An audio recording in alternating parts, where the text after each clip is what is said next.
All right, changing gears a little bit, the second half of 3.4, we take on almost a completely different topic, but we're going to continue talking about graphing. We're going to talk about piecewise defined functions or split functions. So these are functions that are familiar to you, but they are defined in pieces, and sometimes we put those pieces together. So let's start with one that we know. Let's start with y is equal to 2x plus 1. This should be one that you're familiar with. It's a linear function. It's in the form y equals mx plus b. So we know that we start at 1. That's our y-intercept. Let me mark in some tick marks here real quick.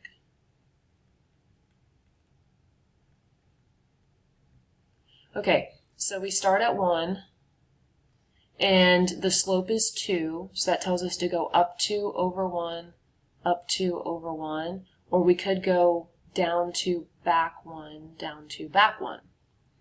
All right, so that should be familiar to you from your days of graphing lines. Oops, mine is off just a little bit.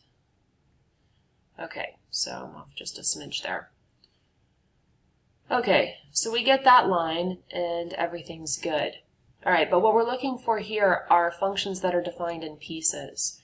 So let's say that we have y is equal to 2x plus 1, but it's only defined for, let's say, x greater than or equal to 2. So it's only defined for x values that are greater than or equal to 2. All right, so what do we do for this? Well, let's go back to our original picture. What we're looking for, so here's 2 on the graph, and 3, 4, 5, and so on. We're only looking at this part of the graph where x is greater than 2. So what we're really looking at is just this part of the graph, and then of course so on, because it goes on forever. But we're looking for x values that are greater than 2. So when you see this line, it should be a familiar function to you. You should be able to kind of picture it, and then kind of think of what part of the graph am I looking at? What piece am I going to draw? So we know that we want what's in this orange box, but we need to draw it over here where we don't have anything drawn yet. So how do we do that? Well, before we used our y-intercept as a starting point, but we can't do that here because it's not going to be on the graph. So we're going to start at 2 and then draw the graph from there. Well, how do I start at 2? I need to know what that point is. So I'm going to start at x equals 2. I need to figure out where that point is. And because it's x greater than or equal to 2, we know that that's going to be a closed dot. Remember that from back in our interval review. So we're going to have a closed dot at x equals 2. But we need to know the y value in order to graph this. So what do? We plug it back in. So let's plug 2 into our function, and we get that y is equal to 5. So we have a closed dot at 2, 5, and that gives us our starting point. I have to draw this a little bit bigger. Okay, 2, 5 is our starting point. We know from our picture here that it's going to go up and to the right, okay, because we need to be greater than or equal to 2. That's greater than or equal to 2. So we know that we need to go to the right. There's 2 different ways that we can figure out where to draw this. Because it's a line, we could use the slope like we did before, or we could just plug in any point over here, 3, 4, 5, and so on. We need another point that's on this line. So we go, if we use the slope, we go up 2 and over 1, and that tells us where to draw the line. Okay, so now we've drawn over here what we were thinking of in our head in that orange box. All right, so what if we have, again, we have y is equal to 2x plus 1, but this time we want it between -1 and positive 2. We only want the graph between -1 and positive 2. All right, so we know what 2x plus 1 looks like. You should be picturing that in your head or looking off to the left since we've drawn it. And we want the part of the graph that goes between -1 and positive 2. So this time, here's -1, here's positive 2 in green. We're looking for this part of the graph in green. Okay, in your head, that's what you should be picturing when you see this right here, 2x plus 1 and -1 to 2. All right, so we know that we want that part over here, But in order to get this graph, we need to know where it's going to start and stop to really get a good picture of it. Okay, so at -1, we know we're going to have one endpoint, and at +2, we're going to have another endpoint. Since -1 is included, we're going to have a closed dot. And since +2 is not included, we're going to have an open dot.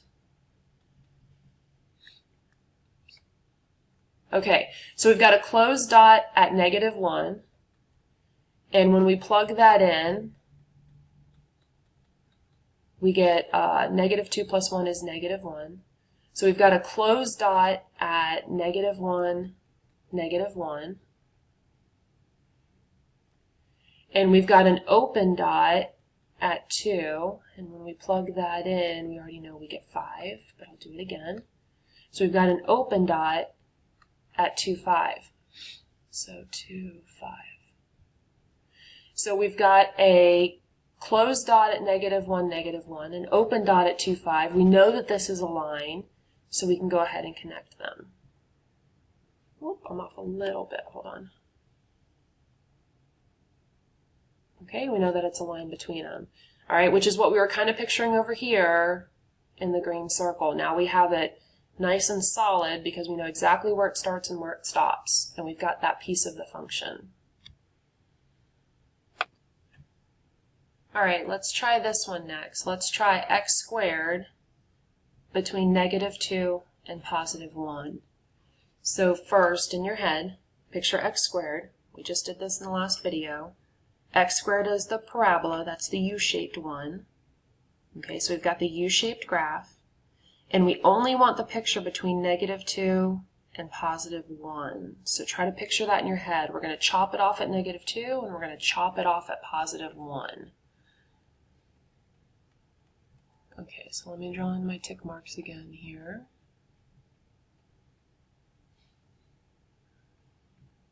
Okay, so you're picturing that U-shaped graph. Now, at -2, we're not included, so we know that we're going to have an open dot. We're going to have an open dot at -2, and when we plug that in, we get +4. So we're going to have an open dot at -2, 4. All right, open dot at -2, 4. Now, on the other side, we're going to have, this is included, so we're going to have a closed dot. Okay, we're looking at the inequalities here to decide open and closed. So this one is included, so we're going to have a closed dot at +1. And when we plug in +1, we get 1. So we've got a closed dot at 1, 1.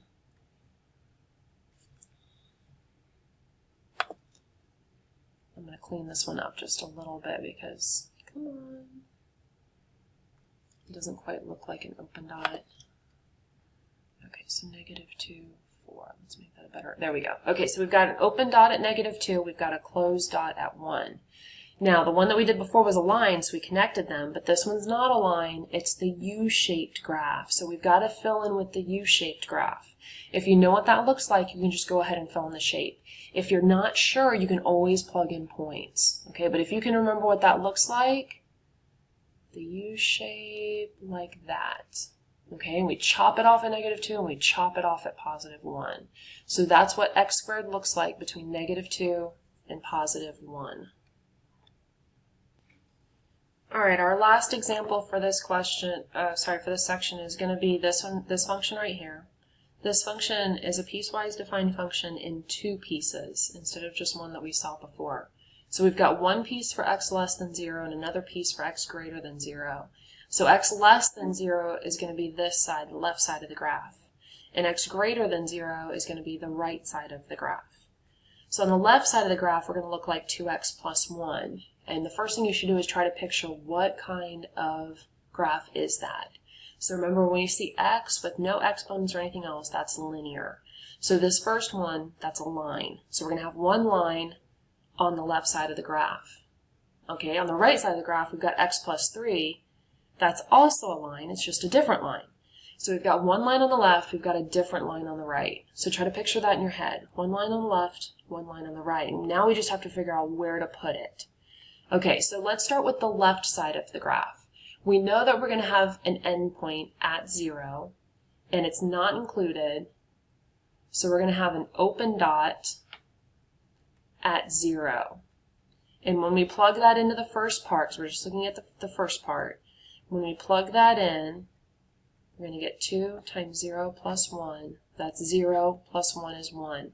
So we've got an open dot at 0, 1. Open dot at 0, 1. All right, now where do we go from there? Well, remember, we're looking at less than 0, so we're looking at the left side of the graph. We know that this is a line. This is the first line that we graphed early on. And we know that it's going to end at this point. We want the left side. So there's two different ways that you can do this. One, you can use the slope. Sometimes that's a little confusing when you go to the left, though, because you have to remember you're going backwards. So if you were to use the slope for this one, remember, slope of 2 means up 2, right 2. But we don't want to go to the right, we want to go to the left. So we would go down 2, back 1. Down 2, back 1. Down 2, back 1. Okay, so you would do your slope backwards. If that's a little bit confusing, that's okay. What you can do is you can just pick any number on the left side and find another point. So let's find another point. Let's pick -2. X is equal to -2. So when we plug that in, we've got 2 times -2 plus 1. -4 plus 1 is -3. Now this isn't an end point, it's just another point on the graph so we know where to go. So we've got -2, -3, just like we got from when we did the slope method. And now we know where we should draw this line. I'm off a little bit there, sorry about that. Let's try to get that straight. There we go. Okay, so there's the left side of the graph. We used our open dot, and we found another point, and we knew that it was a line. All right, so that's the left side. Now the right side is a different line, and we start at 0 with a closed dot.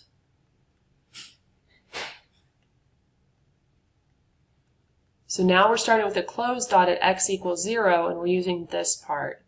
So when we plug 0 in there, we have a closed dot at 0, 3. So we plug 0 in, now we're looking at the second part. We've got a closed dot at 0, 3. So that's right there. And we know for this one, we want x greater than 0, so we want to go to the right. We want to go to the right. So this is a little bit easier to use the slope for this one. So the slope right here is 1. So if you want, you can go up 1, over 1, up 1, over 1, up 1, over 1. If you're not too sure about using the slope, you can just find another point. So let's pick any point to the right. Let's say we pick +2. And when we plug that in, we get 2 plus 3 is 5. So we get that another point on that line is 2, 5. So 2, 5, which we had already gotten from the slope. And now we know where to draw this. This is going to go off to the right. Okay, so this is exactly what we were expecting. We're expecting one line on the left and a different line on the right.